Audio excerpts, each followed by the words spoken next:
स्वागत है आपका सिटी एट 9 में। मैं हूं रीनू यादव। सबसे पहले बात करेंगे जांजगीर चांपा से बड़ी खबर की, जहां जहर खाने से 4 लोगों की मौत से सनसनी फैल गई है। कांग्रेस नेता ने पत्नी और 2 बेटों के साथ खाया था जहर। कर्ज से परेशान होकर पूरे परिवार के साथ जहर खा लिया। चारों की इलाज के दौरान मौत हो गई। चारों को बिलासपुर के सिम्स में रेफर किया गया था। कांग्रेस नेता पंचराम यादव ठेकेदारी का काम करता था। जांजगीर के सिटी कोतवाली थाना क्षेत्र का ये पूरा मामला बताया जा रहा है, जहां कांग्रेस नेता ने पत्नी और 2 बेटों के साथ जहर खा लिया। गंभीर हालत में अस्पताल भर्ती किया गया, लेकिन इलाज के दौरान दम तोड़े जाने की बात कही गई है।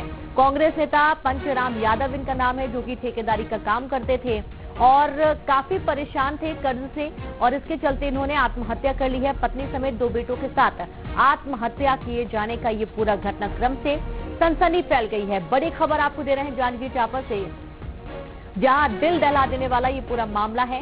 कर्ज से एक व्यक्ति इतना ज्यादा परेशान कि उसने खुद तो आत्महत्या की, साथ ही अपनी पत्नी और दोनों बच्चों को भी मौत हो गई है। जहर खाने के चलते ये पूरा हादसा हुआ है। चारों की इलाज के दौरान मौत की जानकारी मिली है। कांग्रेस नेता नाम है पंचराम यादव, पत्नी समेत 2 बेटों के साथ इन्होंने जहर खा लिया और आत्महत्या की।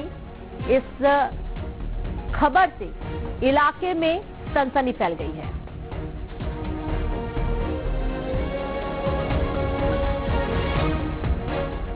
संवाददाता कैलाश कश्यप जुड़ गए हैं। कैलाश, कितना कर्ज था, क्या है पूरा मामला कि कांग्रेस नेता को खुद तो उसने आत्महत्या की ही, साथ ही पत्नी और दोनों बच्चों को भी जहर खाने से मौत हो गई है?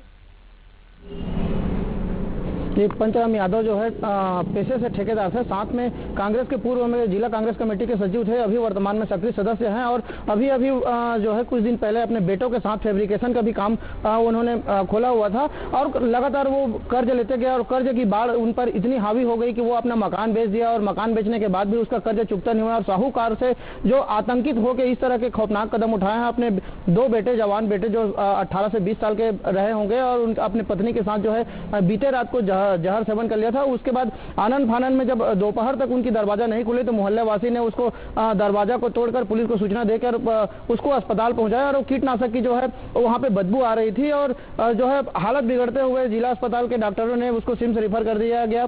कल जो है रात के 8 बजे के लगभग उनके बड़े बेटे की मौत हो गई थी और बीती रात जो है सुबह जो है तीनों की और मौत हो गई। इस तरह चारों की मौत होने से शहर में पूरी तरह से मातम पसरा हुआ है, सनसनी फैल गया है और देखने वाली बात हो गई कि उस साहूकार की आतंकित किसने किया और किसके वजह से मौत हुई है, जांच के विषय है। पुलिस इस पर जांच कर रही है सघन रूप से। साथ ही कांग्रेस पार्टी के द्वारा अभी तक किसी तरह की प्रतिक्रिया नहीं आई है और जल्द इस पर खुलासा होने की भी बात आ रही है, क्योंकि लगातार जो है साहूकारों के द्वारा प्रताड़ित किया जा रहा था, जिससे आतंकित होकर चारों ने आत्मदाह कर लिया जहर सेवन करके।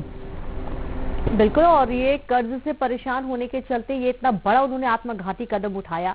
और बहुत चौंकाने वाली बात है कि उनके बच्चों जो कि युवा बताए जा रहे हैं, जिनके साथ उन्होंने अभी हाल ही में एक नया काम भी शुरू किया था, तकरीबन कितना कर्ज था इनके ऊपर?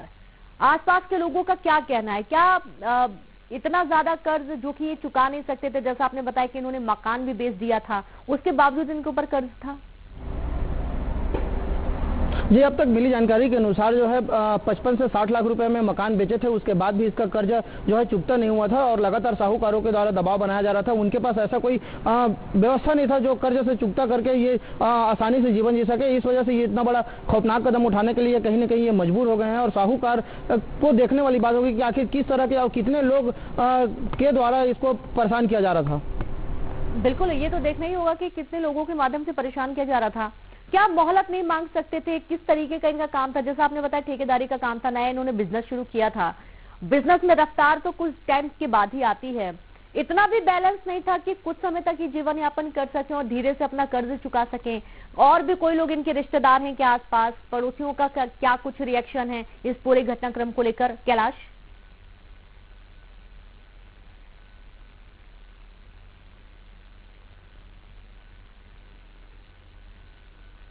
शुक्रिया आपका जानकारी साझा करने के लिए। और इस तरीके से आप ये देखिए कि तकरीबन 55 से 60 लाख रुपए में इन्होंने घर बेचा था और उसके बावजूद इनका जो कर्ज था वो पूरा चुकता नहीं हो पाया था। काफी परेशान था। साहूकारों के दबाव के चलते कांग्रेस नेता और ठेकेदार ने खुद तो आत्महत्या की, साथ ही अपने 2 जवान बेटों के साथ इसने आत्महत्या की है। पत्नी ने भी आत्महत्या कर ली। गंभीर हालत में हॉस्पिटल एडमिट किया गया, जहां पर इलाज के दौरान मौत हो गई।